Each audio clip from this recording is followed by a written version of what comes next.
Hi, good morning. My name is Shelia Anthony. My coworker Natalie is out doing training, so I will be doing the SITREP by myself this morning.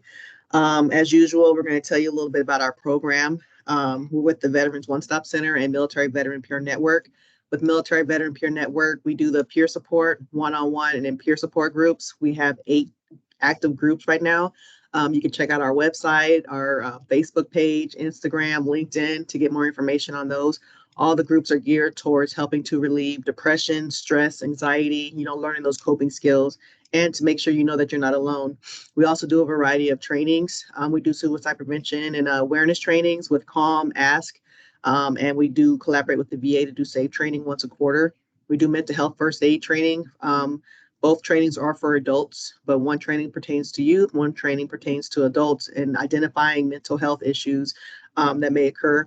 And we also partner with the Center for Children to do parent cafes, which is teaching the five protective factors for strong families. But the biggest thing we do is community resources. So instead of stressing, trying to figure out where do you go to if you need help, whether it's for employment, rent, utility assistance.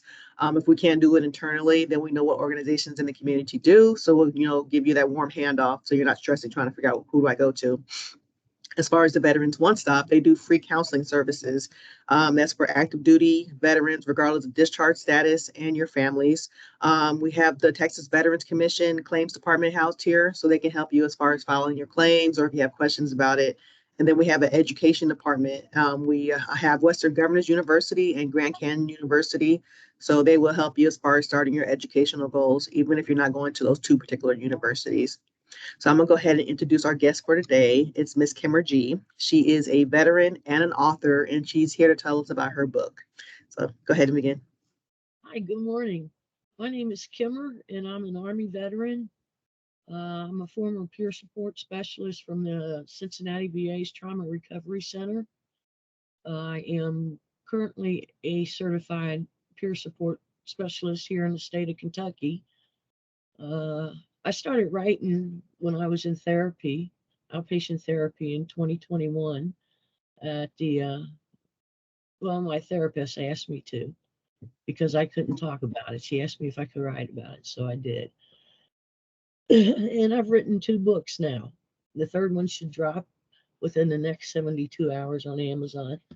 But the first book is Healing Like a Warrior, and it's from pain to peace and from hurting to healing.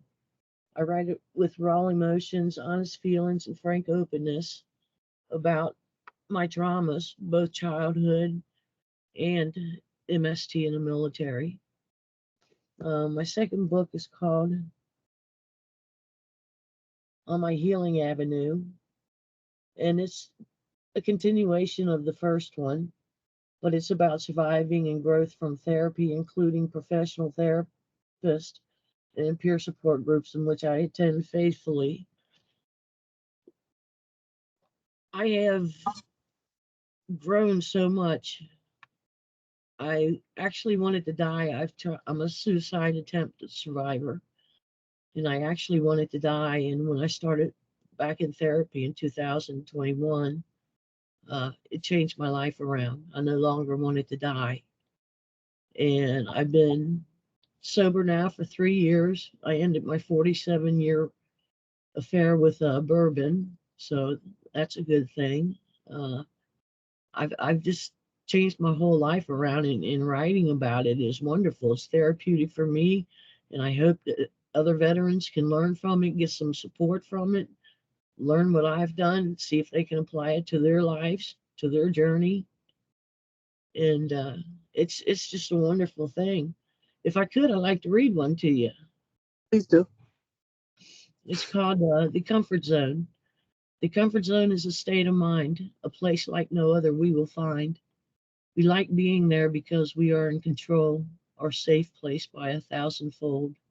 But our comfort zone keeps us stuck, keeps us from living in a rut.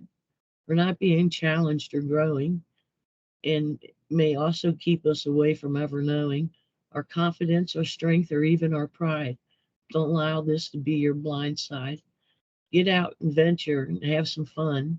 Don't stay confined without none. Socializing with others, now that's a plus. So what if we had to make a couple of little adjusts?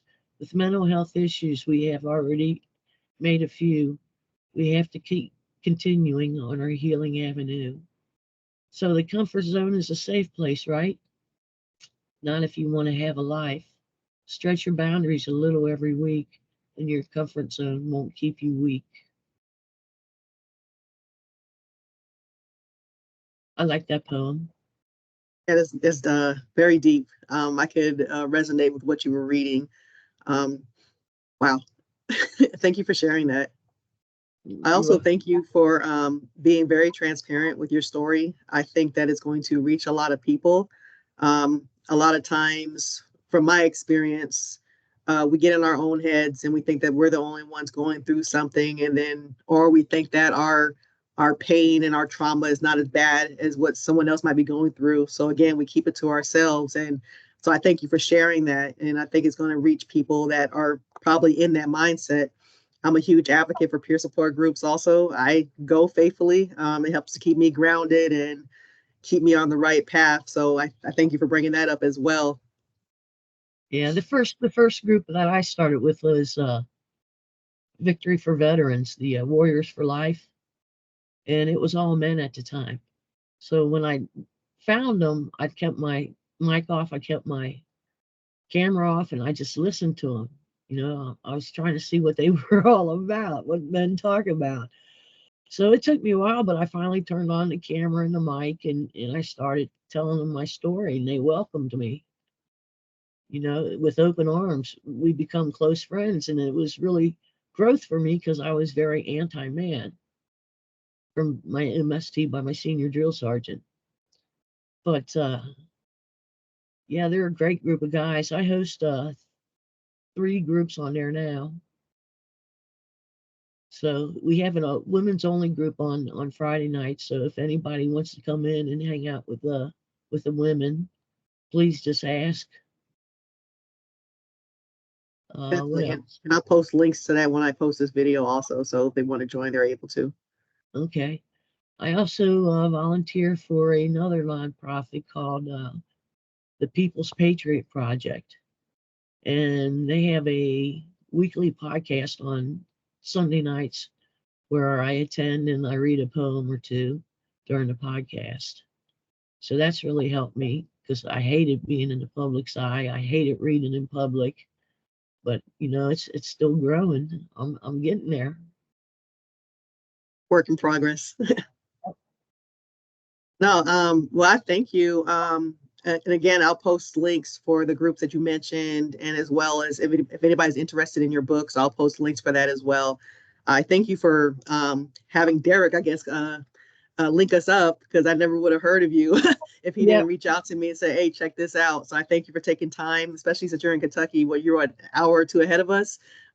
So bearing with us and coming onto our little podcast, our little SITREP. So we truly appreciate it. I do think it's going to reach a lot of people, and I just hope for nothing but good things for you. Well, thank you. And the same to you. Bye, everybody. Stay safe.